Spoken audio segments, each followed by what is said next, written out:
Hey everyone, hope you're doing great. Welcome back to my channel. In today's video, we'll dive into what if Deku became the protector of parallel Earths. Smash that subscribe button, and be sure to peek at the description below. Let's begin. The air tasted of ozone and salt water. Rain lashed down in cold, driving sheets, plastering Izuku Midoriya's hair to his forehead. Below him, the Kamino Ward Coastal Research Platform, a sprawling, defunct relic of pre-quirk industrialism, was a chaotic ballet of light and shadow. The strobing emergency lights of police vehicles on the distant shore painted bleeding streaks of red and blue across the churning, black water. The rest of Class 1A was forming a perimeter, a testament to their training, their unified shouts barely audible over the storm and the keening hum of the machine at the platform's center. But here, at the epicenter, the world was strangely focused. It was just the three of them, a half-circle of impending justice, and the man who called himself Paradox. "It's over!" Katsuki Bakugo's voice was a raw-throated roar, his gauntlets steaming in the deluge. "There's nowhere left to run, you goddamn lunatic! Your logic is flawed," Shoto Todoroki stated, his voice a calm counterpoint to the storm. A fortress of jagged ice rose at his back, sealing the only landward escape route, its surface glistening like obsidian under the unnatural glow of the machine. "Further resistance will only result in your incapacitation." "Surrender." Izuku said nothing. His eyes, glowing with the emerald fire of One for All, were fixed on the man and the monstrous contraption behind him. The man, Dr. Eris Thorn, was thin and haggard, his face a mask of sleepless desperation under a mess of graying hair. He wore a stained lab coat over black tactical gear, a scientist forced into a soldier's role. But it was the machine that held Izuku's focus. He'd dubbed it the Continuum Engine in his muttered analysis just minutes before. It was a nightmarish fusion of salvaged particle accelerator parts, glowing cryotubes, and a central, gyroscopic sphere of polished chrome that spun with a sickening, non-Euclidean wobble. Floating within the sphere were shimmering, heat-haze mirages, windows. Windows to other places, other times. A musitifu with gleaming silver skyscrapers. A verdant forest where a city should be. A brief, horrifying flash of a sky choked with Noma. Paradox's quirk, focal point, only allowed him to see these alternate realities. The machine was designed to tear those windows into doorways. "Surrender?" Thorn's laugh was a brittle, cracking sound. "Do you know what you're asking me to do? You're asking a drowning man to let go of the only rope he can see." He gestured wildly at the spinning sphere. In one of them, she's still alive. My wife. My little girl. They're eating dinner.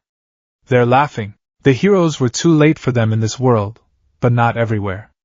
Not everywhere. His grief was a tangible thing, a suffocating pressure in the air. Izuku's fists, clenched and ready for a 45% smash, relaxed fractionally.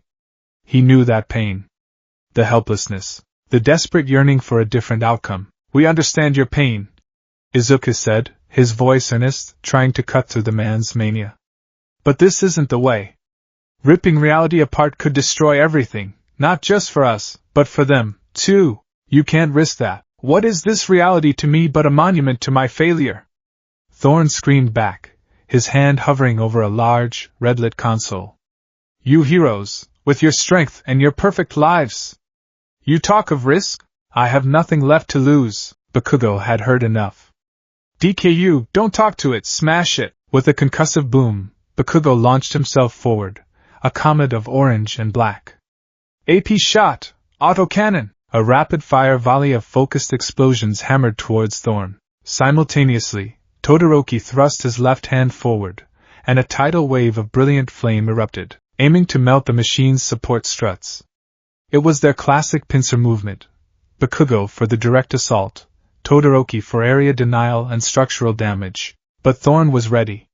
He slammed his palm down on the console. The low hum of the Continuum Engine escalated into a soul-shaking shriek. The chrome sphere began to glow with an incandescent white light, and the air itself seemed to ripple, distorting the paths of Bakugo's blasts and vaporizing Todoroki's fire before it could even connect. The windows within the sphere shattered, not into glass, but into a swirling vortex of pure, chaotic color.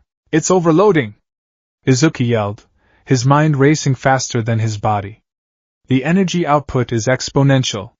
He's not targeting a specific reality anymore. He's just tearing a raw hole. The feedback loop will vaporize the entire platform. And us with it. He saw Bakugo, caught in the expanding energy wave, his trajectory faltering. He saw Todoroki, throwing up a desperate wall of ice that was sublimating on contact. He saw everything with the hyper-aware clarity that One for All granted him in moments of extreme crisis. There was no time to think. Only time to act. His mind flashed to the support gauntlets May Hatsum had finished just last week. The chronoregulators, she'd called them. They were designed to help him manage the immense stored energy from Ares' horn, allowing him to access bursts of 100% power without his body turning to dust. He'd only used it in simulations. No choice. Get back! He screamed, the command infused with the booming echo of the first user. He planted his feet, feeling the familiar, terrifying power of One for All surge through every cell. Green lightning, wilder and more intense than ever before, erupted from his body, cracking against the wet metal of the platform. He activated the regulators.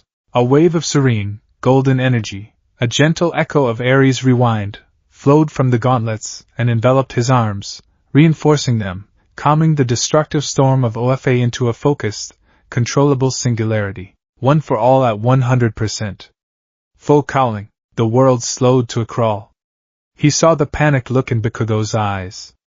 The grim acceptance on Todoroki's face. He lunged. First, he grabbed the back of Bakugo's costume, his movement a green blur, and hurled him with controlled strength back towards the ice wall. Then, in the same fluid motion, he pivoted, pushing off the deck so hard the metal buckled, and shoved Todoroki behind the relative safety of his own melting glacier. He turned back to face the incandescent heart of the storm. The vortex was no longer contained within the sphere.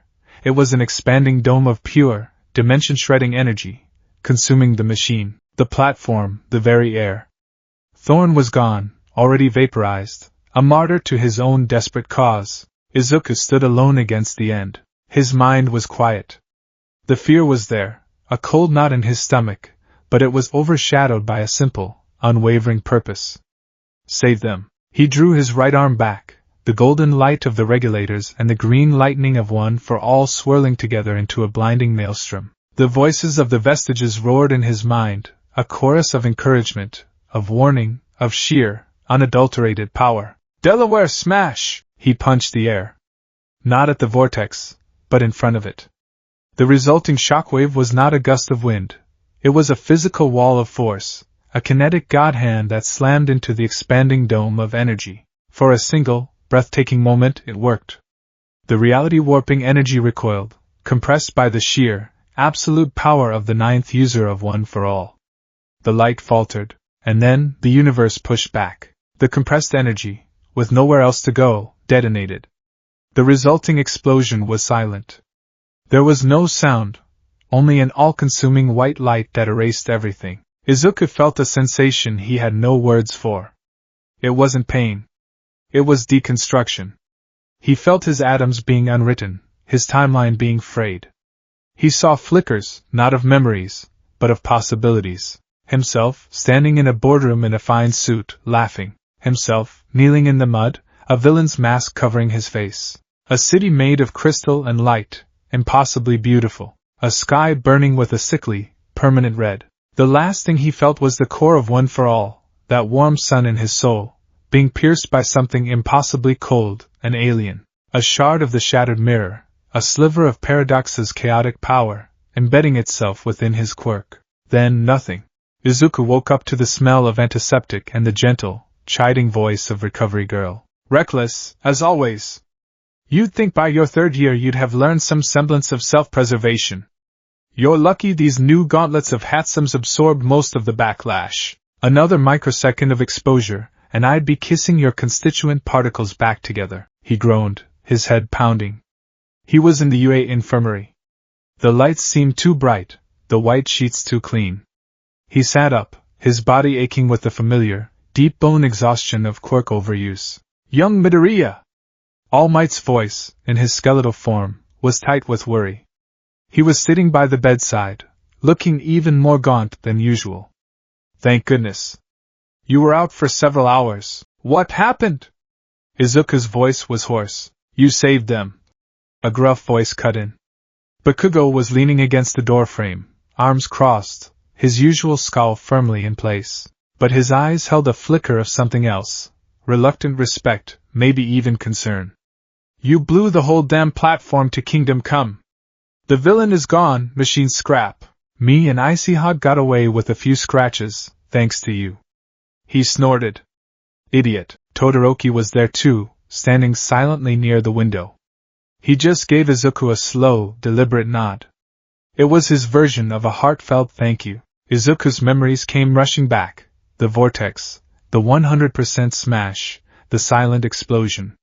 He looked at his hands. They were fine. He was fine. A little sore, but fine. And yet, something was wrong. He closed his eyes and focused inward, on the familiar presence of One for All. It was still there, the warm, powerful nebula of the 8 previous users. But it was different now. Before, it had been a harmonious symphony, each vestige a distinct but complementary instrument. Now, there was a new sound. A discordant note, a high-frequency, electronic hum that grated against the soul of his quirk. It felt like a sliver of glass in a gear, a wrongness that sent a shiver down his spine. Midoriya? Are you alright? All Might asked, noticing his pained expression. I'm fine. Izuku lied, forcing a smile. Just tired. As he said it, his vision flickered. For less than a heartbeat, the pristine infirmary was overlaid with an image of the same room, but derelict and covered in rust, the windows shattered. He blinked, and it was gone. He shook his head, blaming it on the concussion he probably had. The debriefing was short. Mizu, over a video call, praised his quick thinking and decisive action. Aizawa, looking exhausted, simply told him to try not to get vaporized next time. His friends were relieved, and the immediate crisis was over. But the feeling persisted. The hum. It was a constant, low-level thrumming beneath his skin, like a tuning fork that had been struck and would never stop vibrating. That night, back in the Heights Alliance dorm, the wrongness intensified. The familiar, comforting atmosphere of the common room felt alien to him. The savory smell of the curry Kota and Sato were making, the sound of Ashido and Kaminari arguing over a video game, Uraraka's cheerful questions about his recovery. It all felt distant, like he was watching it through a pane of thick glass. Deku? Are you okay? You're kind of pale, Uraraka said, her brow furrowed with genuine concern. Just tired from the fight, he mumbled, pushing his untouched food around his plate. I think I'm just going to head up to bed. Ida chopped a hand through the air. A logical decision. Rest is paramount for a hero's recovery. We shall see you in the morning, Midoriya. He gave them a weak wave and retreated, the cacophony of his friends' voices fading behind him. As he climbed the stairs, the hum in his soul crescendoed. It felt like it was syncing up with the fluorescent lights in the hallway, which seemed to flicker and buzz with a new, menacing energy. The air grew thick, heavy, charged with static. He practically stumbled into his room, shutting the door and leaning against it, his heart hammering in his chest. His room. His sanctuary. The All Might posters on the wall, the notebook stacked neatly on his desk, the familiar scent of old paper and dust. It was his anchor, but the anchor was starting to drift. He sat at his desk, pulling out a fresh notebook, Hero Analysis for the Future, Volume 28, and a pen, his default coping mechanism. Problem, he wrote, his handwriting shaky. Persistent auditory and sensory hallucination post-paradox incident. A low-frequency hum, seemingly originating from within Ofei. Occasional visual distortions, possible side effect of exposure to transdimensional energy? Or neurological damage? The hum grew louder. It was no longer just in his head, he could feel it in his teeth, in the bones of his skull. The light from his desk lamp began to pulse in time with the thrumming. The edges of his vision started to fuzz, dissolving into a staticky haze like a bad TV signal. The energy from the machine must have fused with Ofei on some level, he scribbled frantically, his analysis becoming a desperate attempt to rationalize the encroaching madness. The vestiges feel it. It's an intruder. An impurity. Is it changing the quirk? Or is it just? He trailed off as a wave of vertigo washed over him. He gripped the edge of his desk, knuckles white. The solid, comforting wood beneath his fingers felt like it was vibrating, its molecular structure becoming unstable. The lines of his All Might poster began to waver and run, the hero's iconic smile twisting into a grotesque smear of color. "What is happening?" he whispered. The hum became a roar, a deafening wall of sound that blotted out all thought. The world around him lost its integrity. The colors of his room bled into each other. The very geometry of the space began to unravel, the corners of the walls seeming to fold in on themselves. It was like watching his reality get deleted, pixel by pixel. He felt a violent, nauseating pull. It was a physical sensation, like a hook had been lodged in his very essence, and was yanking him sideways through existence. His body felt like it was being stretched into an infinite, thin line, then compressed back into a single point. There was a final, gut-wrenching lurch, and then silence. The roaring in his ears was gone. The violent pulling stopped. He was on his feet, though he didn't remember standing. He squeezed his eyes shut, his entire body trembling with adrenaline and profound disorientation. He took a deep, shuddering breath. The air was wrong. It wasn't the clean, filtered air of the UA dorms. It was thick, heavy with the smell of old dust, rust, and something acrid, like long stale smoke. A cold wind, carrying the scent of decay, bit at his exposed skin. Slowly, hesitantly, he opened his eyes. He was no longer in his room. He was standing in the middle of a street he vaguely recognized, but it was a ghost of what it should be. The asphalt was cracked and split, with sickly-looking weeds forcing their way through. The buildings on either side were skeletal husks, their windows blown out like vacant eyes. Scraps of metal and rubble littered the ground. Above him, the sky was not the familiar night, dotted with stars and city glow. It was a bruised, oppressive canopy of swirling red and charcoal gray, a permanent, dying sunset that offered no warmth. This was Musitifu. Or what was left of it. A profound, soul-deep horror settled over him. This wasn't a hallucination. The grit of the broken pavement under his sneakers was real. The chill of the wind was real. The utter desolation was real. The paradox incident, it hadn't just affected him. It had moved him. He was somewhere else. Panic, cold and sharp, began to claw at his throat. He was alone. Where were his friends?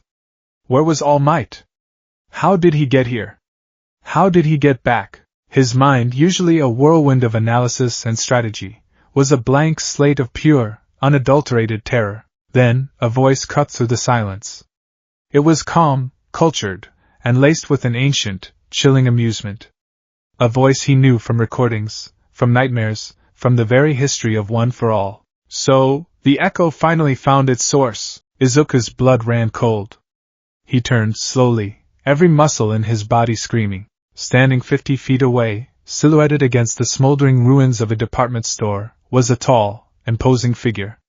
He wore no life support mask, no pipes or tubes snaking from his body. This man was in his prime, whole and unscarred, dressed in a dark, tailored suit beneath his chosen costume. And that costume was the most horrific thing Izuku had ever seen. It was All Might's Bronze Age hero suit, the iconic red, white, and blue. But it was a desecration. The fabric was torn and stained a dark, rusty brown. The V-shaped white symbol across the chest was cracked and broken, like shattered bone. The man wore it with a casual, mocking arrogance, a predator wearing the skin of its greatest prey. The face, pale and unmarred by injury, turned towards him. A small, cruel smile played on his lips. It was the face of All for One. The name hit Izuku Midoriya with the force of a physical blow. All for One. It was a name whispered in the darkest corners of history, a name synonymous with dread, a name that belonged to the crippled, monstrous figure tethered to life support. This man was not him. This was the monster from the history books, vibrant and terrifyingly alive. He stood with the relaxed posture of a king surveying his domain, the tattered remnants of All Might's costume a grotesque trophy. The echo, All for One repeated, taking a deliberate step forward. The crunch of his polished shoe on broken glass was the only sound in the dead city. "I've felt you, you know," a faint, dissonant whisper on the edge of my senses ever since I acquired this. He tapped a finger against the broken V on his chest, a gesture of supreme arrogance. One for all is a rather boisterous quirk, full of shouting ghosts. But lately, there has been a new voice. One that didn't belong. A phantom limb of a future that never came to pass. And here you are, in the flesh. Izuku's terror was a paralyzing ice, but beneath it, a core of pure, incandescent rage began to melt it away. The desecration of that suit. The casual, proprietary way he spoke of one for all. It was an abomination. What did you do to him? Izuku's voice was a low growl, vibrating with nascent power. Green lightning, angrier than he'd ever felt it, began to crackle around him, illuminating the devastation in strobing flashes. All for One's smile widened. It was a predator's smile, devoid of all warmth. To your all might? I did what was necessary. I proved that hope is a finite resource. I took his quirk, I broke his body, and then I took his city and showed his adoring fans what their symbol of peace truly was, a man who could fail. A man who could die. It was a wonderfully effective lesson. The dam of Izuku's control broke. He didn't scream. He didn't shout. He moved. St. Louis smash! He exploded forward, a 45% kick aimed directly at the villain's center mass. The air screamed as his leg sliced through it, the force of the blow powerful enough to peel asphalt from the street behind him. This was his rage-given form, his grief for a man he hadn't even met in this world, his fury at the sacrilege before him. All for One didn't even bother to dodge. He simply raised the hand palm open. The impact was not the satisfying crunch of connection he expected. It felt like kicking a mountain. A split second later, an invisible force, 100 times stronger than his own attack, slammed into him. It wasn't a separate quirk. It was his own momentum, his own power, caught, amplified, and thrown back at him. Impact recoil.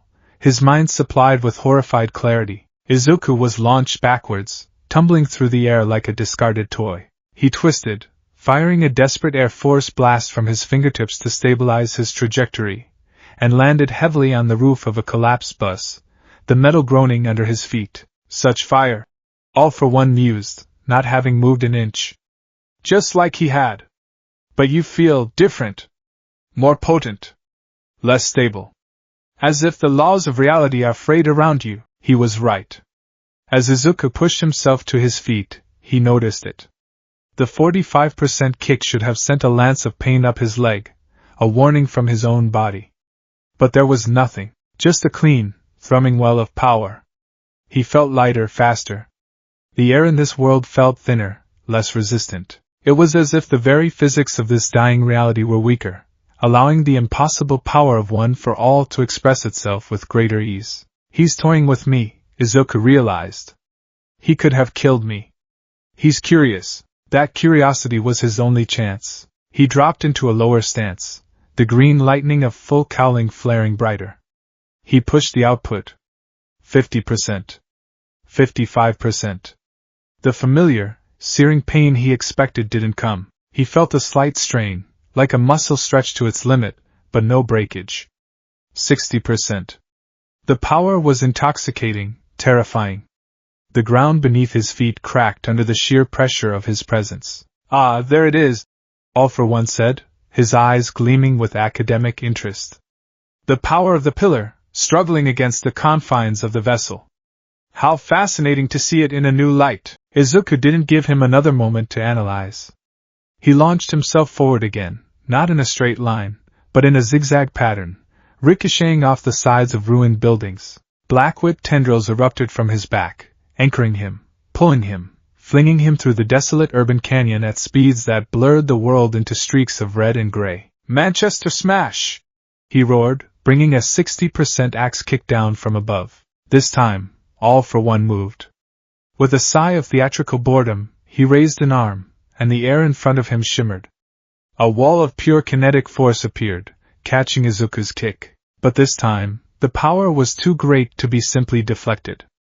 The kinetic wall shattered with a sound like a continent breaking apart. But it had done its job. It had blunted his momentum. As Izuku landed, All for One was already there, his hand reaching out. A dozen different quirks flared to life in Izuku's danger sense, A screaming cacophony of threats. Air cannon. Rivet stab. Spear-like bones. Kinetic booster. Izuku reacted on pure instinct. He dropped to the ground, spinning, and sent a low, sweeping kick at the villain's legs. At the same time, he used Black Whip to snag a chunk of fallen concrete and hurl it at All for One's head. A distraction? A desperate, clumsy one. All for One sidestepped the kick and casually backhanded the concrete slab, shattering it into dust. But it was the opening Izuku needed. In that split second of divided attention, he poured every ounce of his newfound 60% output into his legs. He didn't attack. He ran. He launched himself upwards, clearing a 3-story building in a single bound. He didn't look back. He just ran, leaping from rooftop to rooftop, the dead city a blur beneath him. He could feel All for One's amused gaze on his back, a chilling pressure that told him this wasn't an escape.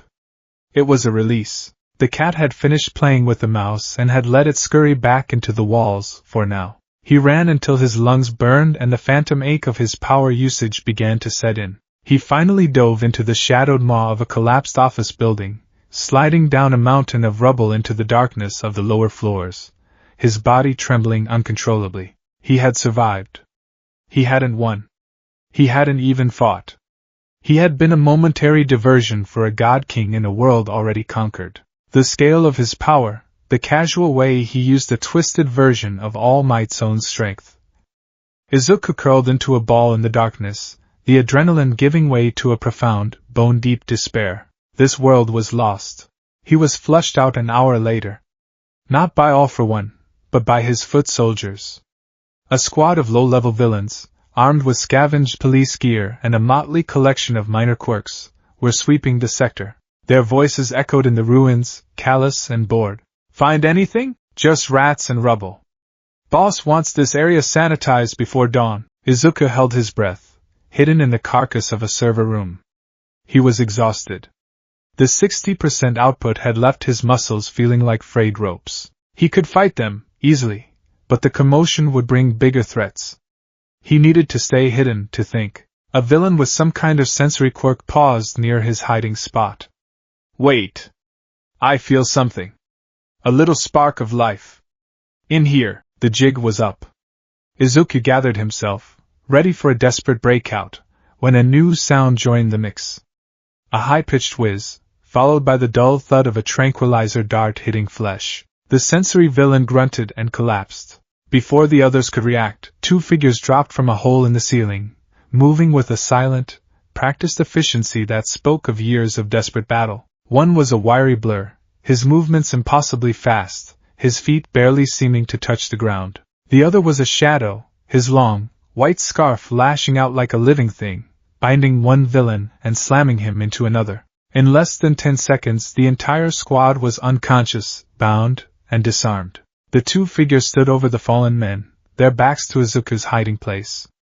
The shorter one, clad in a worn, yellowing hero costume that had seen better decades, turned slightly. His face was a roadmap of wrinkles, his eyes sharp and fierce behind a domino mask. Come on out, kid!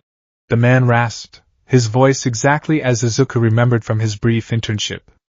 We're not with him. Izuku slowly, cautiously emerged from the shadows. It was Gran Torino. But this wasn't the spry, energetic mentor who had bounced off the walls of his apartment.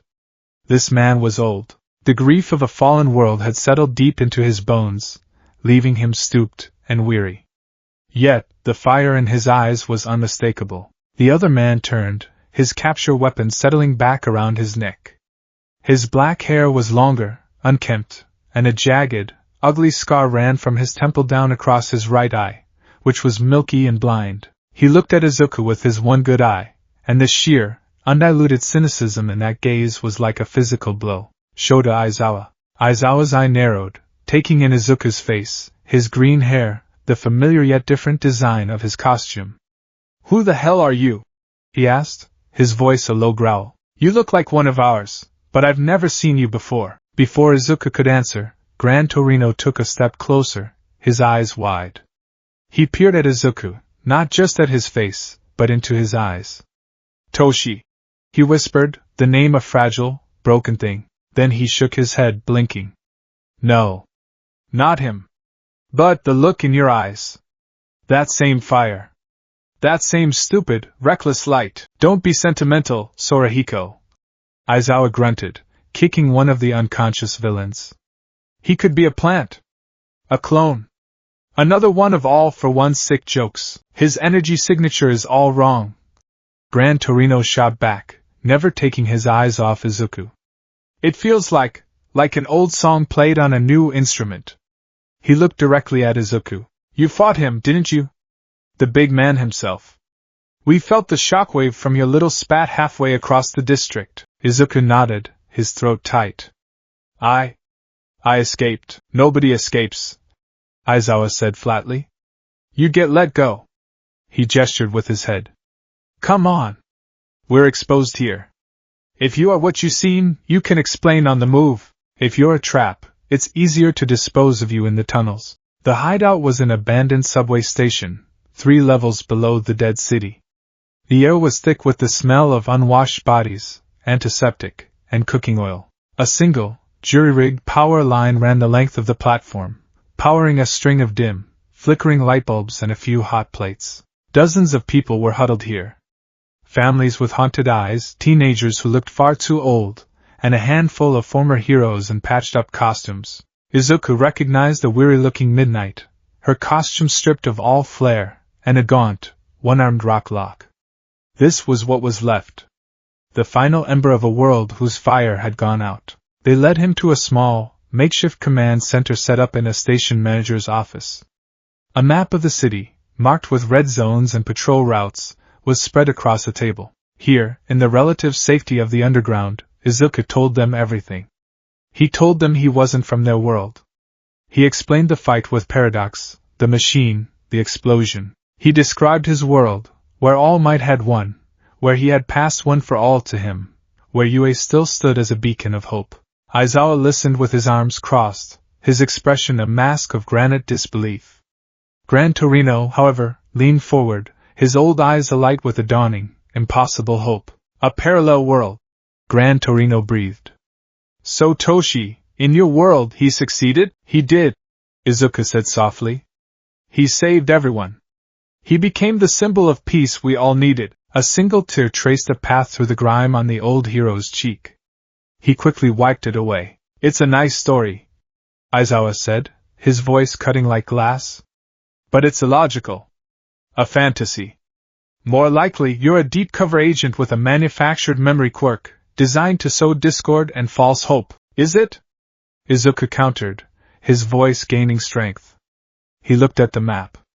All for One's main command is in the old Shaiha Saikai headquarters, isn't it? He keeps his most prized quirks, the ones he's studying, in the sublevels. He favors a combination of warping and life support quirks for his inner circle, but he sees them as inferior, so he never grants them his full trust. His greatest weakness isn't a person, it's his own ego. He has to monologue. He has to prove he's the smartest person in the room before he ends you. Aizawa's one good eye widened almost imperceptibly.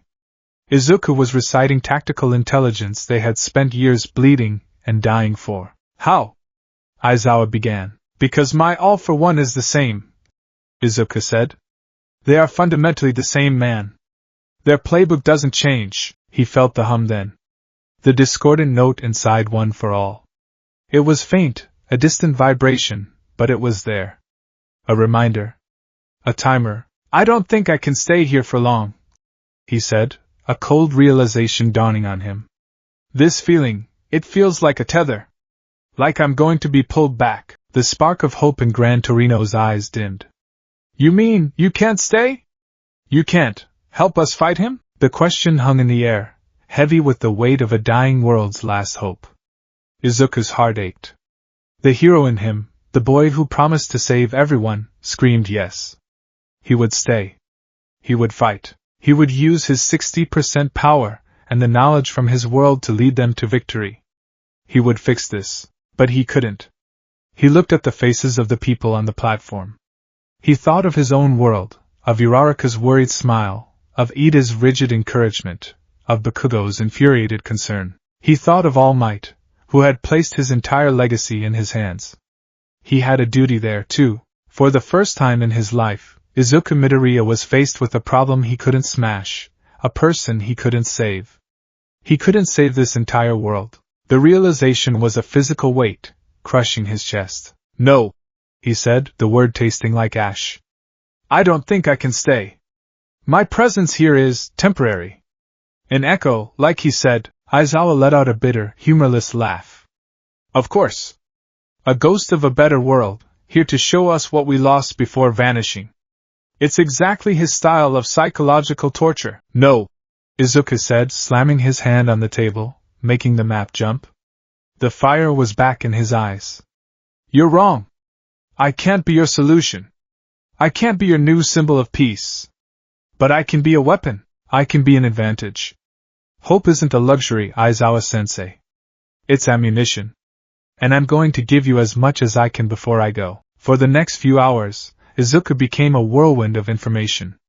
He laid out every strategy, every feint, every combination attack he had ever learned or developed. He explained the weaknesses of quirks he knew all for one favored. He detailed Class 1 as team-based combat exercises, concepts of flanking and support that this world's scattered, survivalist heroes had long forgotten. He taught them not just how to fight, but how to fight together. His chance to prove it came sooner than expected. A scout burst into the office, bleeding from a cut on her forehead. It's a supply raid. One of his lieutenants, Chimera, is hitting the old hospital for medical supplies. They've got our people pinned down. Chimera is too strong for a frontal assault, Aizawa said grimly, already grabbing his capture weapon. Then don't attack him frontally, Izuku said, his eyes blazing with analytical light. He's powerful, but he's overconfident. He relies on his size and strength. We can use that. He sketched a quick diagram on the back of a piece of paper. A pincer movement. A feint from the front by Gran Torino to draw Chimera's attention. Aizawa would come from the shadows, using the urban environment to erase his presence, aiming to disable Chimera's support. And Izuku. Izuku would be the hammer. Aizawa looked at the plan, then at Izuku. The cynicism in his eye was still there, but it was joined by a flicker of something else. A grudging respect. It's risky. But it's better than what we had. The skirmish was a blur of desperate, coordinated violence. The ruined hospital ward was a death trap of overturned beds and collapsed ceilings. Gran Torino, a yellow pinball of fury, harried the massive, multi-animalistic form of Chimera, his jet quirk allowing him to stay just out of the beast's reach. Is that all you have, old man? Chimera roared, swiping with claws that tore through a concrete pillar. Just warming up, you overgrown menagerie! Gran Torino shot back.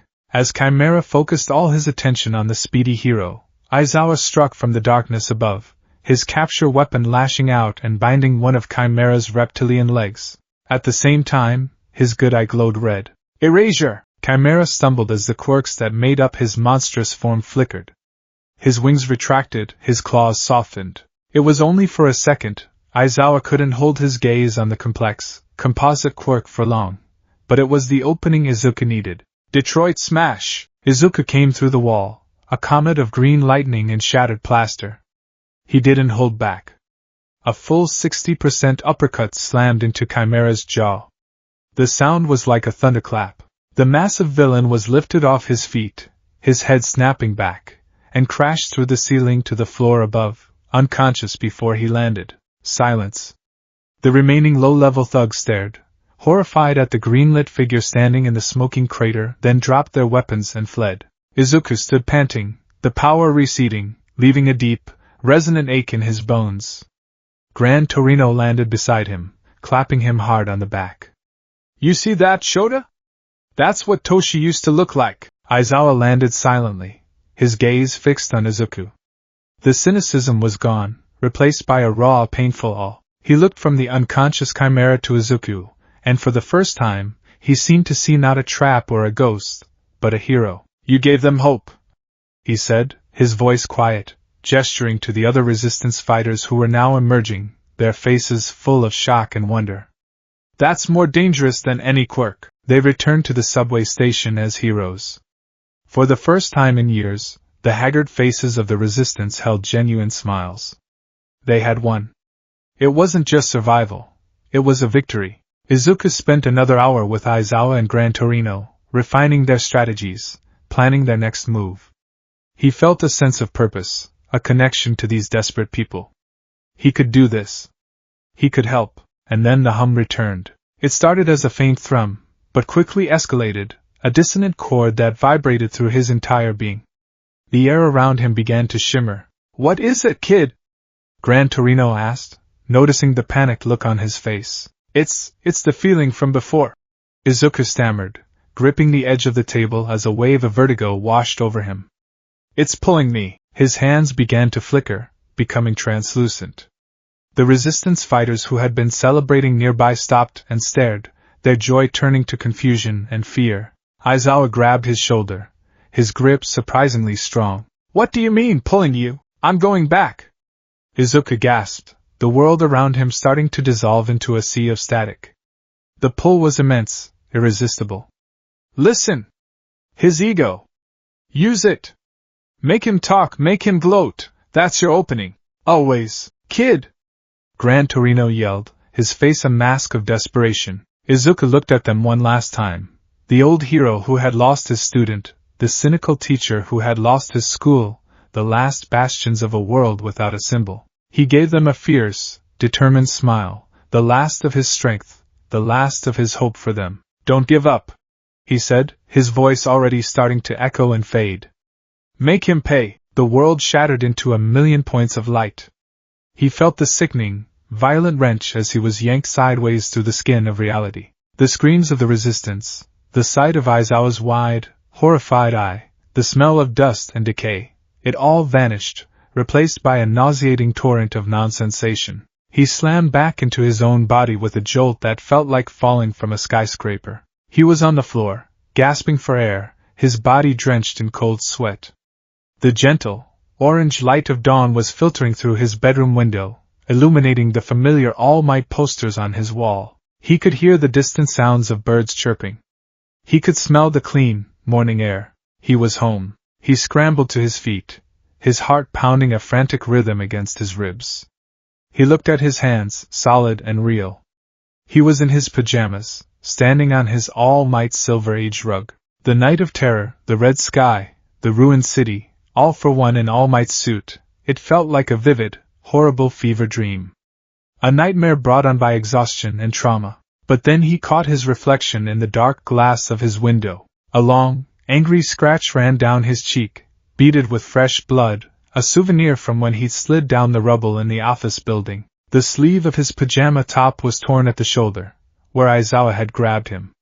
And beneath the scent of his own room, faint but unmistakable, was the smell of ozone, rust, and old, cold smoke. It was real. All of it. Izuku Midoriya, the 9th user of One for All, collapsed onto his bed. The sun was rising on a world he had sworn to protect, but as he stared at his ceiling, he felt an impossible weight settle upon him. He was no longer just a protector of one world. He was now a witness to the infinite tragedies of others, a solitary ghost drifting between shattered mirrors. And he had no idea how to stop it. The scratch on Izuku Midoriya's cheek was a thin, searing line of reality.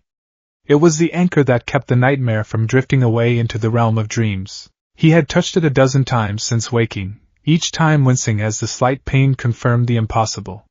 He had been somewhere else, a world drowned in red, ruled by the monster who had stolen All Might's smile. The secret began to fester immediately.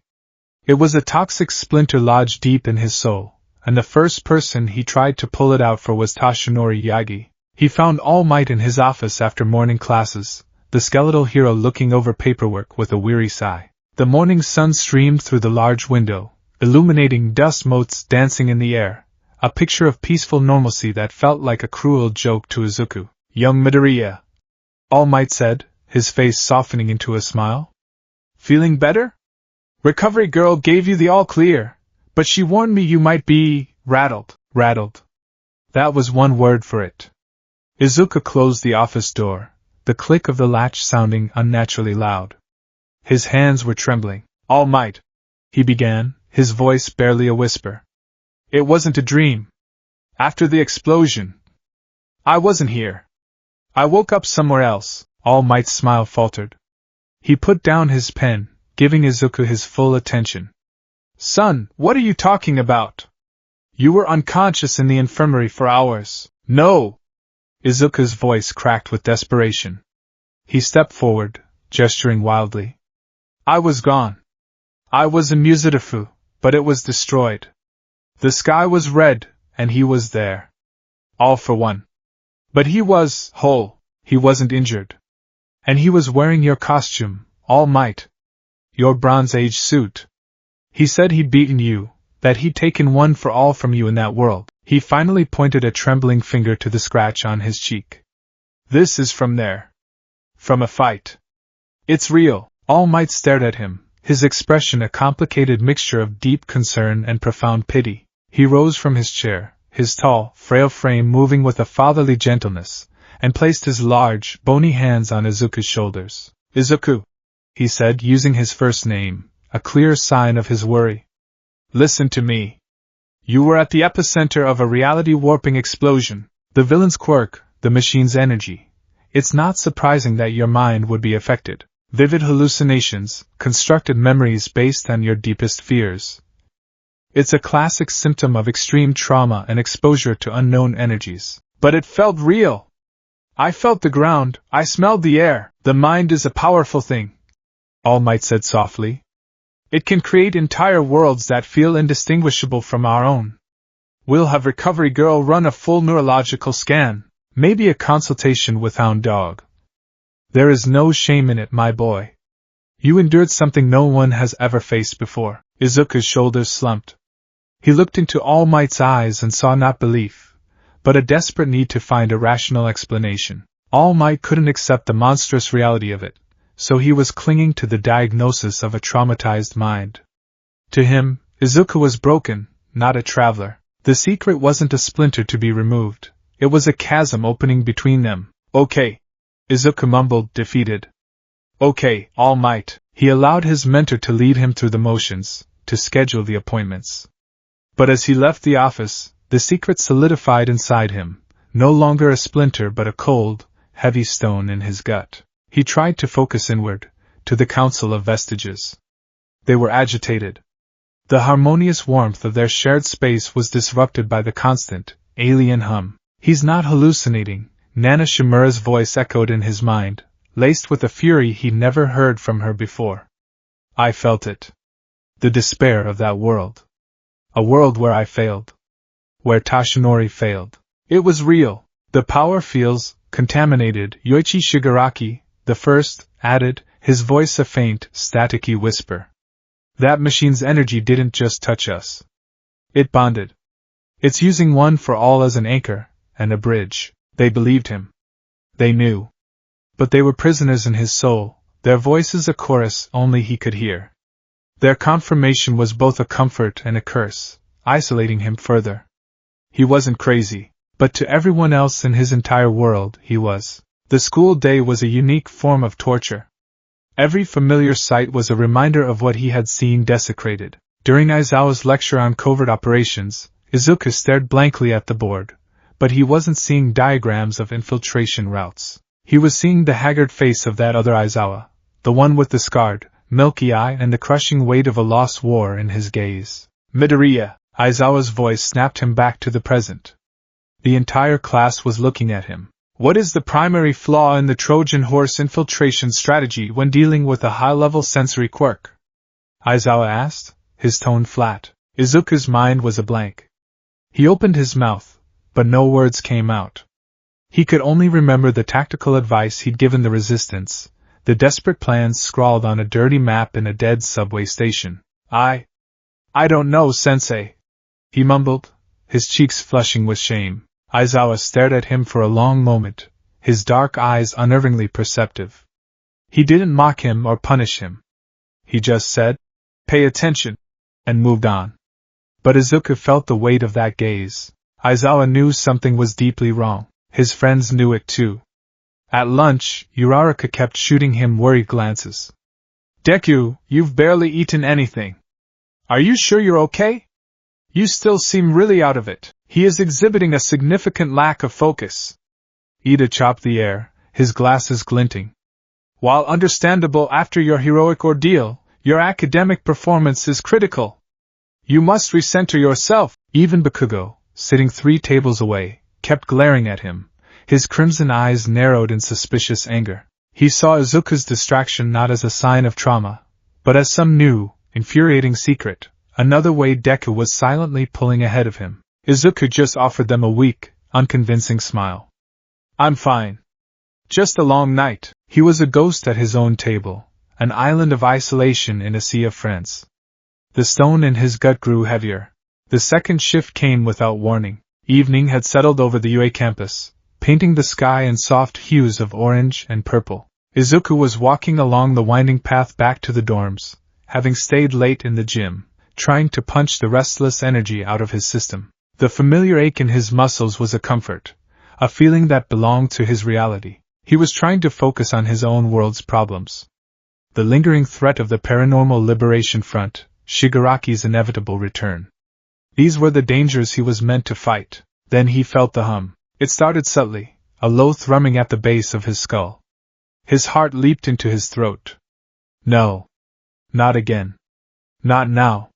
He quickened his pace, his boots crunching on the gravel path, as if he could outrun it. The world around him began to lose its color, the vibrant sunset desaturating to a dull gray. The humming grew louder, a sound like a million cicadas buzzing directly in his ears. The solid path beneath his feet felt like it was turning to sand.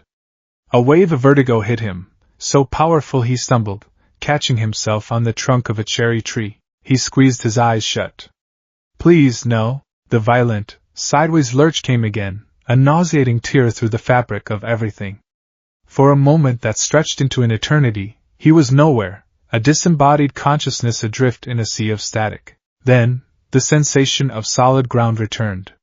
The roaring in his ears faded, replaced by a new set of sounds. The distant ringing of a school bell. The murmur of teenage voices. The squeak of sneakers on a polished linoleum floor. He smelled chalk dust, floor wax, and the faint, sweet scent of cheap air freshener. With a sense of profound dread, Izuku opened his eyes. He was standing in a hallway. The walls were a familiar, ugly beige. Lockers lined one side, many of them dented and covered in graffiti. Sunlight streamed through the large windows, illuminating a poster on the wall not for a hero agency, but for a popular J-pop band. His heart sank. He knew this place. He knew every crack in the tile, every water stain on the ceiling. This was Aldera Junior High. A group of students walked past him, their uniforms identical to the one he had worn for 3 miserable years.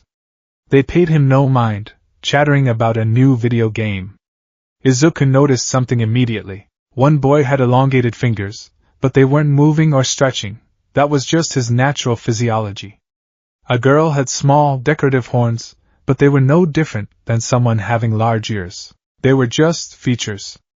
No one was subtly activating a quirk to light their phone screen.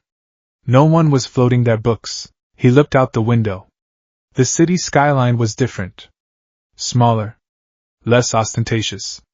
There were no hero-themed billboards, no towering agency buildings. A news broadcast played on a TV mounted in the corner of the hall, the anchor talking about economic policy and a recent political scandal. There was no mention of Endeavor, or Hawks, or any hero at all. The horrible, staggering truth dawned on him.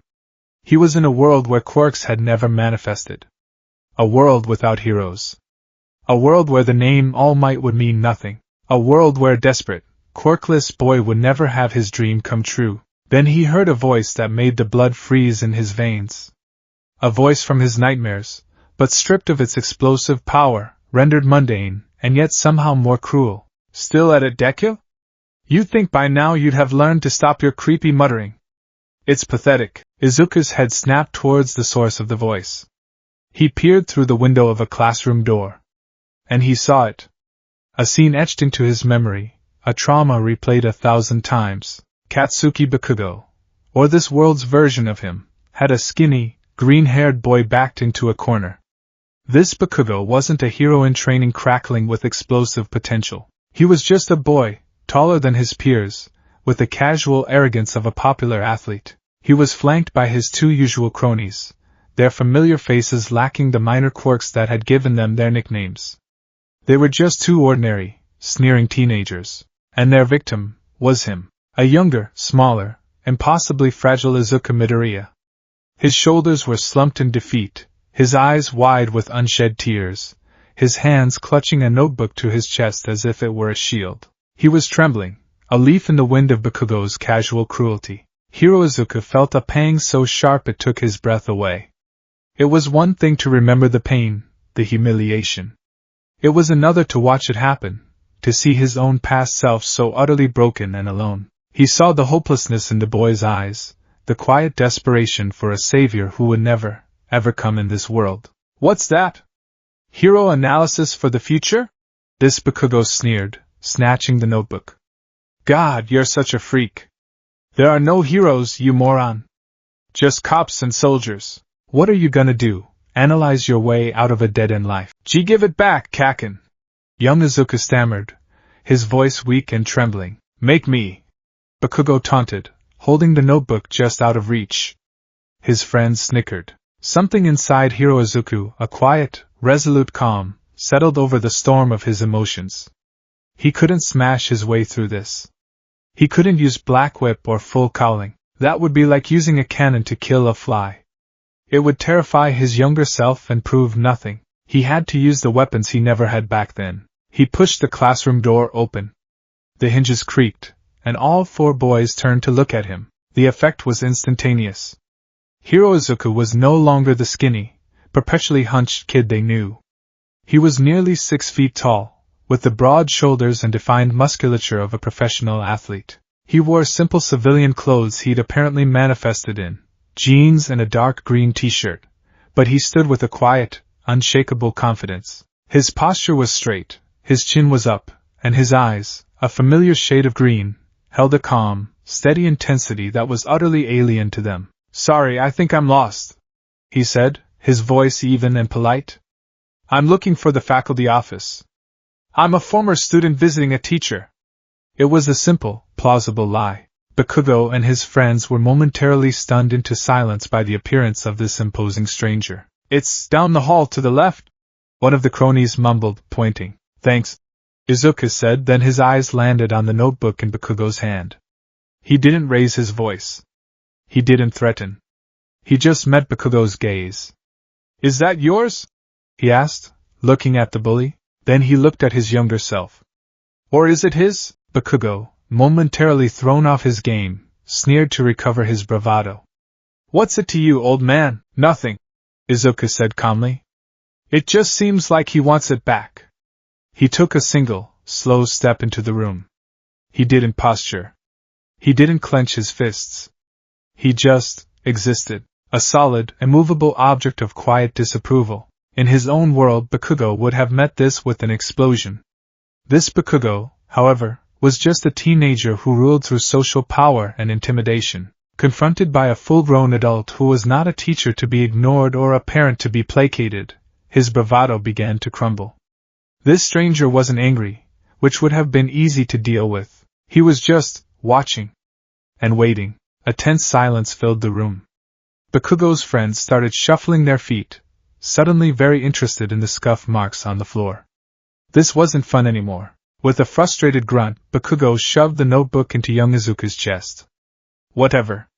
It's a stupid notebook anyway. He shouldered past Hiro Izuku, pointedly not making eye contact.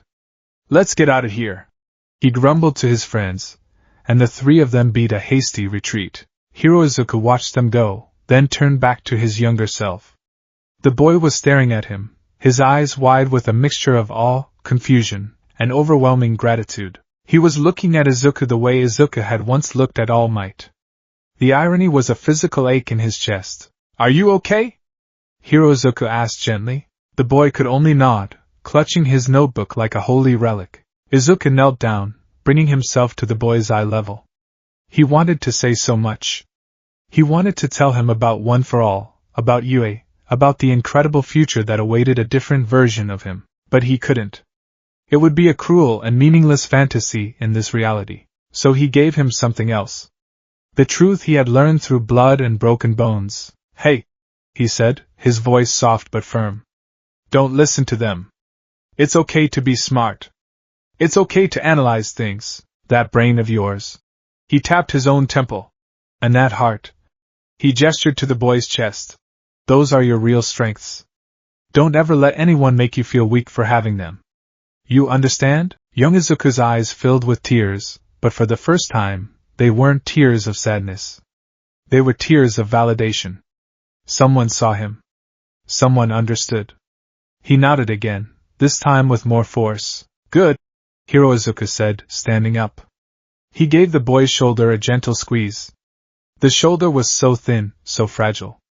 Keep your head up. He walked out of the classroom, leaving his younger self staring after him. A new, tentative spark of hope kindled in his eyes. The pain in Izuku's chest was still there, but now it was mixed with something else, a sense of profound, bittersweet purpose. He hadn't saved the world. But maybe, just maybe, he had saved one boy's spirit. His feet carried him on autopilot through the familiar streets of his childhood neighborhood. But a new, urgent need propelled him, his mother. He had to see her. He had to know if she was okay in this quiet, hero-less world. He found the apartment building, the same one he grew up in. He walked up the familiar flight of stairs, his heart pounding a nervous rhythm. What would he say? How could he possibly explain himself? He settled on a variation of his earlier lie. A distant cousin on his father's side, passing through town for a day, who wanted to say hello. It was thin, but it would have to do. He knocked. He heard the muffled sound of footsteps, and then the door opened. Inko Midoriya stood there, a dish towel in her hand. And she looked happy. It was the first thing he noticed.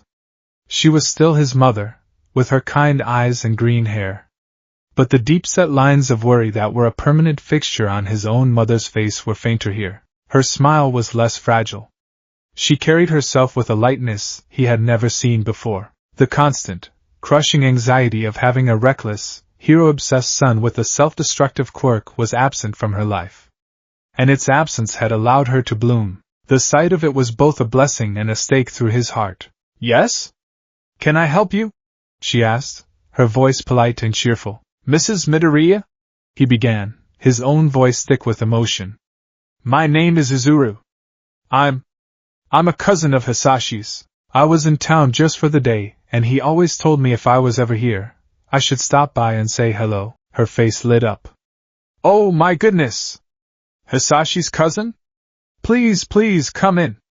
I'll put on some tea. He sat at the small kitchen table, the same table where she had cried and apologized to him after the quirk diagnosis.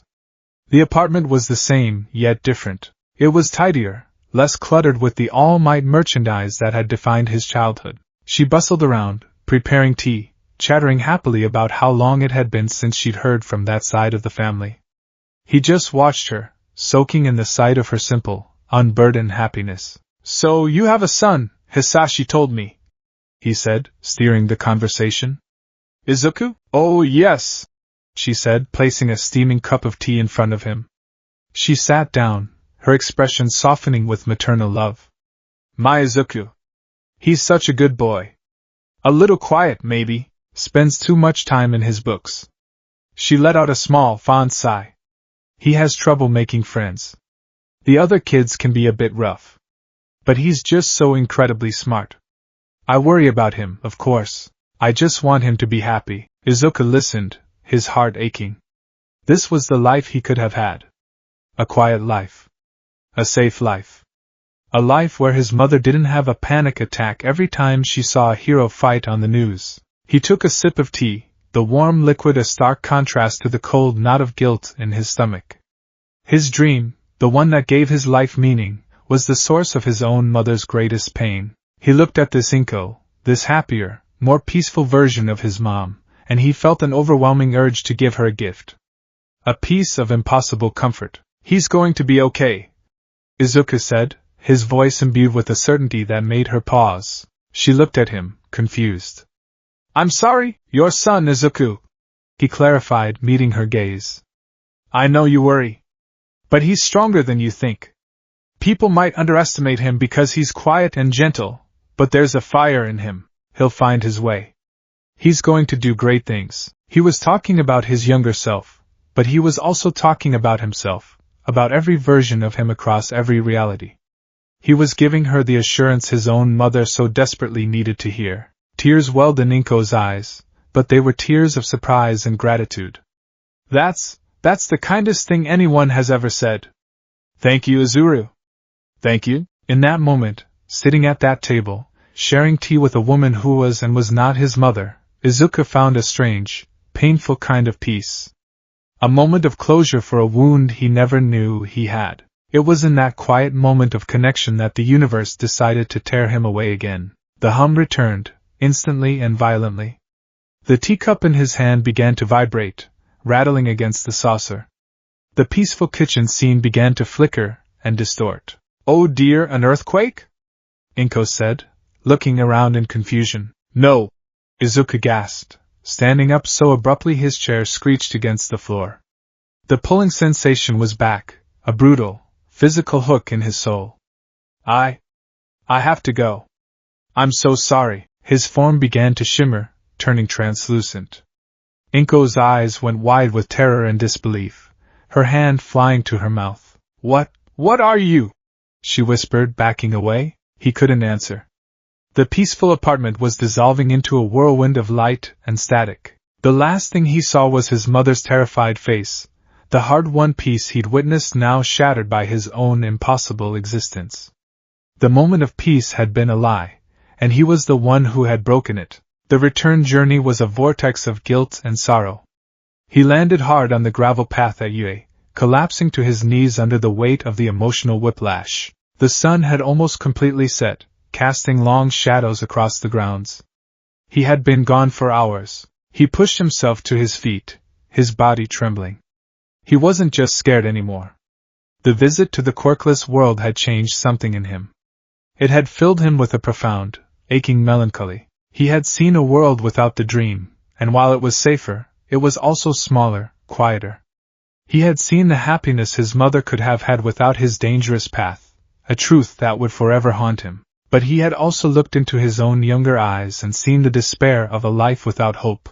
He looked up at the towering buildings of Yue, the school that had been his impossible dream. He thought of All Might's belief in him, the feel of one for all thrumming in his veins, the faces of his friends who fought alongside him. The pain, the broken bones, the fear, the burden his dream placed on his mother. It was an immense price. But standing there, with the memory of that small, hopeless boy fresh in his mind, Izuku knew, with a certainty that shook him to his core, that he would pay it all again. 1,000 times over. The chance he had been given wasn't just a miracle for him. It was a miracle that lit up the entire world. And as the protector of that light, the sorrow and the loneliness were just another part of the price he would have to pay. Alone. The days following the visit to the quirkless world were a study in dissonance.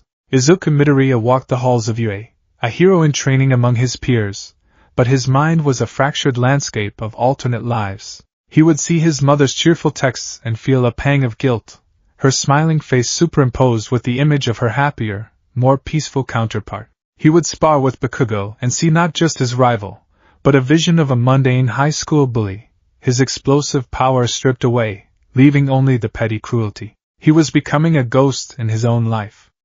The secret was no longer a stone in his gut. It was a lens through which he saw everything, tinting the vibrant colors of his world with the muted grays of what-ifs and what-could-have-beens. He threw himself into training with a manic intensity. The physical exertion was the only thing that could silence the hum, the only thing that could quiet the ghosts of other worlds. He pushed his body to its absolute limit, mastering 50% full cowling until it felt as natural as breathing, pushing the boundary to 55% in short, controlled bursts. The familiar pain of quirk overuse was a welcome, grounding sensation. It was his pain, from his reality. His friends mistook his intensity for renewed focus. Excellent, Midoriya! Ida exclaimed after a particularly grueling session in Gym Gamma where Izuku had single-handedly navigated a complex obstacle course in record time. You have truly shaken off your post-incident malaise. Your dedication is an inspiration to us all. You were amazing out there, Deku! Uraraka beamed, her praise a sharp, painful contrast to the hollowness he felt inside. He would just smile, a practiced, hollow thing, and thank them. But as they talked and laughed, he would feel a faint, phantom thrumming beneath his skin, the universe reminding him that his feet were not planted on solid ground. The jumps were becoming more frequent. He'd had 2 more since the quirkless world, both blessedly brief. A 5-minute stint in a world where Japan was a dense, untamed jungle, forcing him to use Black Whip to escape a pack of colossal, 6-legged wolves. A 30-second flash into a city made of crystalline structures that sang in the wind, a reality so alien he had no frame of reference for it at all. They were disorienting, terrifying flashes, but they lacked the emotional weight of the first 2. They were just noise. Random static between stations. He began to dread the moments of quiet, the spaces between training sessions, because it was in those moments that the pull seemed to take root. He was becoming afraid to stand still, and then came the jump he had been dreading without even knowing it. It happened in the dead of night. He was asleep, a rare moment of peace, when the hum returned, this time weaving itself into his dreams. He dreamt he was falling through an endless, black void, the voices of the vestiges calling out to him, their words distorted and warped. The falling sensation intensified, became nauseatingly real, and he jolted awake, not in his bed, but on his feet. The landing was hard. His bare feet slammed onto cold, grimy concrete. The air was frigid, smelling of wet asphalt, pollution, and a coppery tang that he recognized with a sickening lurch, blood. He was in a narrow alleyway, wedged between 2 towering, soot-stained buildings. A flickering neon sign from a bar down the street cast long, dancing shadows, painting everything in shades of lurid red and sickly blue. The distant sound of sirens was a constant, mournful wail, so common it seemed to have become part of the city's ambient noise. This wasn't a dead world. It was a dying one. A city suffocating under a blanket of fear. He instinctively activated full cowling, a low-level 15% hum that cloaked him in a faint green aura. The energy felt sluggish, thick, as if the very air was resisting him. He crept to the edge of the alley, peering out onto the street. It was a scene of controlled chaos. The streets were mostly empty, but there was a palpable tension, a feeling of a city holding its breath. The people he did see scurried from one pool of light to the next, their faces pale, their shoulders hunched. There were no heroes on patrol. Instead, armored vehicles manned by figures in black tactical gear sat at major intersections. They weren't police. They wore no official insignia. They were an occupying force. His attention was drawn to a massive electronic billboard high on a skyscraper. It flickered to life, not with an advertisement, but with a face. A face that was both intimately familiar and chillingly wrong. It was his own face. Or rather, it was the face of a young man who looked like him. The same unruly green hair, the same spray of freckles.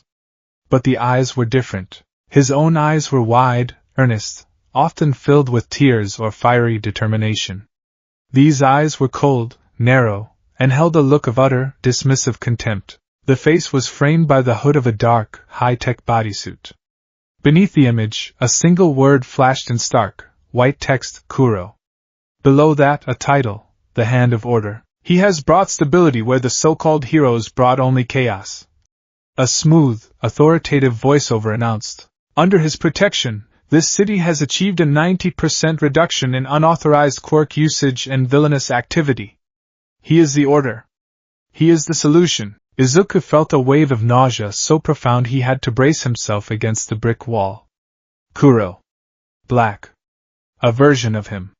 But not a hero. The armored soldiers, the fearful populace, the propagandistic title. This wasn't protection. This was subjugation. He needed information. He needed to understand what had happened to this world, what had led a version of himself down this dark, twisted path. He pulled the hood of his own hero costume up, casting his face in shadow, and melted into the darkness, his mind racing. He spent hours navigating the city's shadowed underbelly. He moved like a wraith, sticking to rooftops and back alleys, listening. He overheard hushed, fearful conversations in breadlines, gleaned information from discarded newspapers. He pieced together a fractured, horrifying history. In this world, the turning point had been the sludge villain incident. All Might had still been there. He had still saved Bakugo. But in this reality, the fight had been more brutal. Bakugo hadn't just been suffocated. The villain's physical force had caused severe internal injuries. He'd survived, but his ability to produce nitroglycerin-like sweat had been permanently damaged. His dream of becoming a hero shattered, and Izuku had been found by a different savior. As he stood on that rooftop, reeling from his own powerlessness, it wasn't All Might who had landed before him. It was All for One. The master manipulator had seen not a timid, heroic spirit, but a brilliant, analytical mind drowning in despair. A perfect tool, waiting to be sharpened. He preyed on Izuku's powerlessness, his rage at a world that had labeled him useless, his guilt over what had happened to Kaken. He didn't offer a borrowed power. He offered a gift, a quirk tailored just for him. And with it, a new philosophy. Heroes don't fix the world. He imagined All for One whispering to his younger, broken self. They just perpetuate the cycle of chaos. True peace requires order. Absolute order. And order requires control. This Izuku had accepted. He had taken the quirk, taken the philosophy, and become Kuro. He became All for One's prized pupil, his perfectly crafted enforcer. He systematically dismantled the hero's society not through brute force, but through cold, ruthless efficiency. He didn't fight heroes, he outthought them. He predicted their movements, analyzed their weaknesses, and surgically dismantled their support systems, their funding, their public trust. He exposed their vanities, their rivalries, their failures. He turned the public against them, convincing them that the hero's flashy, destructive battles were the disease, and he was the cure. And now, he ruled the city from the shadows, the unseen hand guiding the armored soldiers, the puppet master of a pacified metropolis. All for One had won this world not by becoming a king, but by creating one in his own image. The final, horrifying piece of the puzzle clicked into place when Izuku located his base of operations. It was a sleek, black tower that had once been the headquarters of the Detonarat Company. Izuku bypassed the sophisticated security with a combination of his own analytical skills and a 60% powered leap that took him halfway up the building to an unmonitored maintenance hatch. Inside, the tower was sterile, cold, and silent. He moved through the darkened corridors, his bare feet making no sound on the polished floors. He felt a strange sense of déjà vu, as if he knew the layout instinctively. He was looking for Kuro, for his other self. But he found something else first. He found a prison. In a high-tech medical bay, floating in a back-to-tank filled with glowing green liquid, was Katsuki Bakugo. He was older, his face harder, but it was unmistakably him. Wires and tubes snaked from his body, connected to a complex array of machinery. His eyes were closed, his expression peaceful. He wasn't a prisoner in a cell. He was a patient in a permanent coma. On a monitor beside the tank, scrolling lines of text detailed his condition. Subject, ground zero. Condition, stable. Quirk factor, dormant. Prognosis, no change. Izuku stared, his heart a block of ice in his chest. Ground zero. Bakugo's chosen hero name. This Izuku, this Kuro, he hadn't abandoned his Kaken. He had preserved him. He was keeping him alive, trying to find a way to fix what had been broken, using all the resources All for One had given him. This entire regime, this city of fear, it was all built on a foundation of twisted, desperate love. A monstrous, obsessive attempt to atone for a failure that had happened a decade ago. I had a feeling I wasn't alone. The voice came from the doorway behind him. It was his own voice, but stripped of all warmth, all emotion. It was flat, cold, and razor-sharp. Izuku turned. Kuro stood there, leaning against the doorframe. He wore a sleek, black bodysuit that seemed to absorb the light, with subtle green piping that mirrored Izuku's own lightning. His hood was down, revealing the cold, analytical eyes from the billboard. He held no weapon. His hands were calmly clasped behind his back. He looked at Izuku not with surprise, but with the quiet curiosity of a scientist observing a new, fascinating specimen. For weeks, my deep-range sensory network has been picking up anomalous energy signatures, Kuro said, his voice a low monotone. Brief, untraceable spikes that warp local causality before vanishing. I hypothesized it was a new type of stealth quirk. I never theorized it was this. His cold eyes scanned Izuku from head to toe, taking in the brighter, more hopeful hero costume, the raw, untamed power crackling around him. A paradox. An echo of a divergent path. Fascinating. Tell me, in your timeline, was I as pathetic as I remember? The question was a calculated jab, designed to provoke, to unbalance. But Izuku had seen Bakugo in the tank. He understood the broken foundation of this entire world. He felt not just anger, but a profound, aching pity. In my timeline, Izuku said, his voice steady, you never gave up on being a hero. You saved him. You saved everyone. A flicker of something, surprise? Pain, crossed Kuro's face before his mask of cold indifference slammed back down. An inefficient, sentimental outcome. Hope is a variable that cannot be controlled. It breeds chaos. I have eliminated it. You've replaced it with fear. Izuku shot back. This isn't order. It's a cage. A cage is safe. Kuro retorted, pushing off the doorframe and taking a slow, deliberate step into the room. A cage is stable. In my world, no mother has to watch her son get torn apart by a villain on live television. No child has to grow up an orphan because a hero's battle leveled their apartment building. I have sacrificed freedom for security. A worthy trade. That wasn't your trade to make. Izuku's power flared, the green lightning around him intensifying. You don't get to decide that for everyone, Kuro sighed, a sound of immense weariness. You still think like them. Like a hero. You think in terms of grand, emotional gestures. I think in terms of systems. Results. Logic. He raised a hand, and the air around it began to shimmer with a dark, oily energy. He gave me a quirk. Analysis Prime, he called it. It allows me to see the fundamental mechanics of any system. A machine, an ecosystem. A quirk. A person. I can see every weakness, every stress point, every flaw. His cold eyes met Izuku's. I look at you, and I see one for all. A beautiful, chaotic, unstable system. A cascade of inherited power, each layer adding more stress, more volatility. It's a bomb, waiting for a vessel strong enough, or foolish enough, to finally detonate it. And I see your flaws. Your sentimentality. Your reckless self-sacrifice. Your desperate need to be a symbol. You are a walking, talking weak point. The fight, when it began, was unlike any Izuku had ever experienced. It wasn't a brawl. It was a deconstruction. Izuku lunged, leading with a 50% Delaware smash. Kuro didn't meet the force. He sidestepped with an almost lazy grace, his hand darting out. He didn't strike Izuku's fist. He tapped him, a series of 3 sharp, precise jabs, on his wrist, his elbow, and his shoulder. The effect was instantaneous and shocking. The flow of one for all in Izuku's arm seized up. It felt like a circuit had been shorted. A wave of agonizing, neuralgic pain shot up his arm, forcing a cry from his lips. His smash dissipated into nothing. Your power flows along your neural pathways, Kuro explained, his voice as calm as a lecturer's. Disrupt the pathway, and the power has nowhere to go.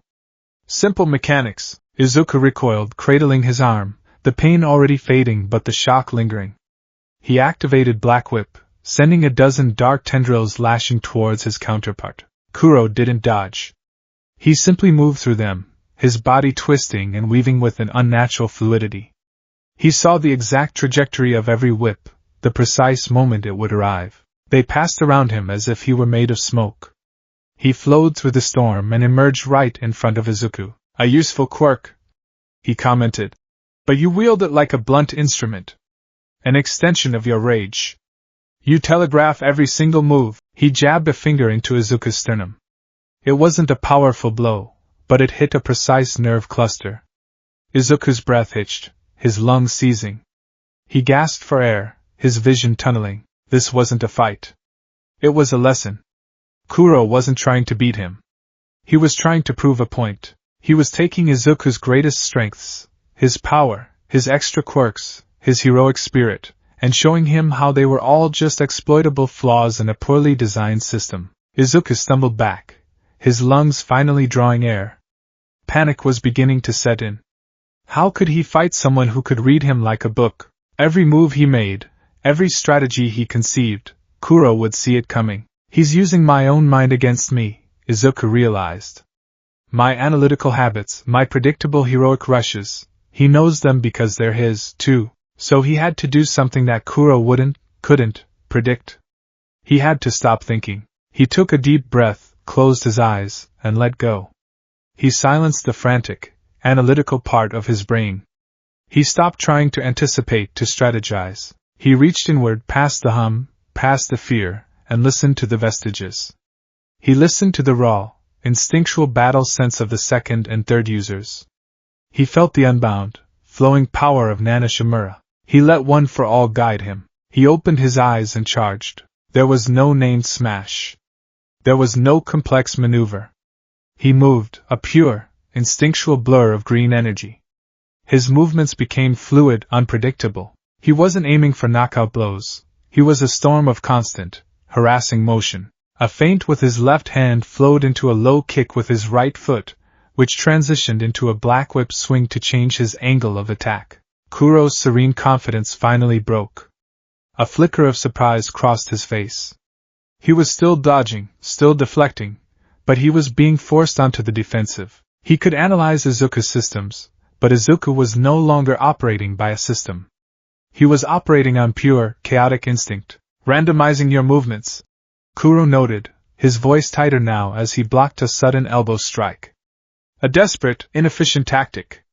You're bleeding energy for no gain. Maybe I'm not trying to win. Izuku grunted, their forearms locked, green lightning crackling against Kuro's dark, null-energy aura. Maybe I'm just trying to show you that you can't control everything. He pushed off, creating space. Look at him! Izuku yelled, gesturing to Bakugo's tank. Is this control? Is this order? You've put the whole world in a cage just to keep one person on life support. You're so afraid of failing him again that you've failed everyone else, including yourself. You know nothing! Kuro snarled, his cold facade finally cracking, revealing the raw, burning grief beneath. He lunged, his hand glowing with that dark, oily energy. I will give him back his future, the future your kind of reckless heroism stole from him. This isn't the way. Izuku dodged the strike, the energy dissipating harmlessly against the wall. He wouldn't want this. Kaken, he never wanted to be protected.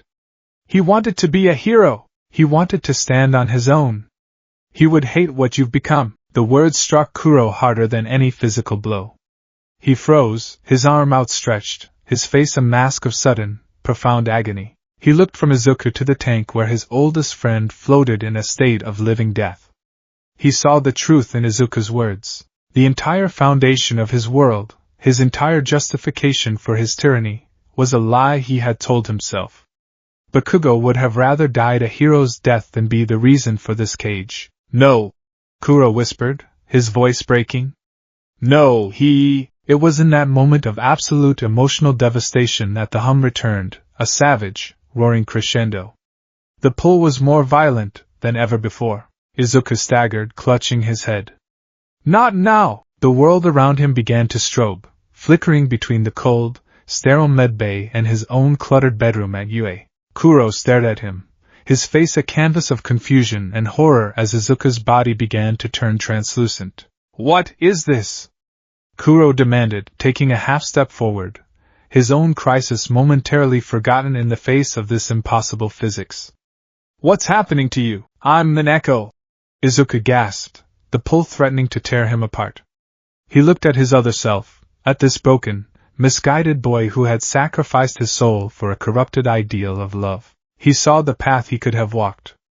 And in his last moment in this world, he didn't feel triumph. He felt a wave of empathy so powerful it almost brought him to his knees. He couldn't save this world. He couldn't defeat Kuro. But he could plant a seed. The same way he planted one in the quirkless world. A seed of doubt. A seed of hope. It's not too late, Izuku said, his voice echoing as his form flickered rapidly. The person who wanted to be a hero, he's still in there. Find him. With a final, violent wrench, the world dissolved. The image of his other self, standing alone and broken amidst the monuments to his failure, was burned into Izuku's mind as he was dragged back across the void. He landed on his bedroom floor, shaking and gasping, the first rays of dawn painting his room in pale light. The fight had been short, but it had drained him more than any battle in his life. It had been a war against his own reflection, a fight against his own potential for darkness. He pushed himself up and looked at his own face in the mirror. He saw the same green hair, the same freckles. But his eyes were his own. They were tired, haunted, and filled with a sorrow that was not there a week ago. But they were not cold. They were not empty. He had faced the darkest version of himself, a boy who had chosen control over hope, power over heroism. And he had seen, in that dark mirror, the terrifying fragility of his own ideals. All it had taken was one bad day. One different savior. One twisted act of love. He was the hero. Kuro was the villain. But as Izuku stood there, shaking in the quiet of his room, he understood with chilling clarity that the line between them was not a wall of stone. It was a razor's edge, and he was now walking it, alone, in the dark.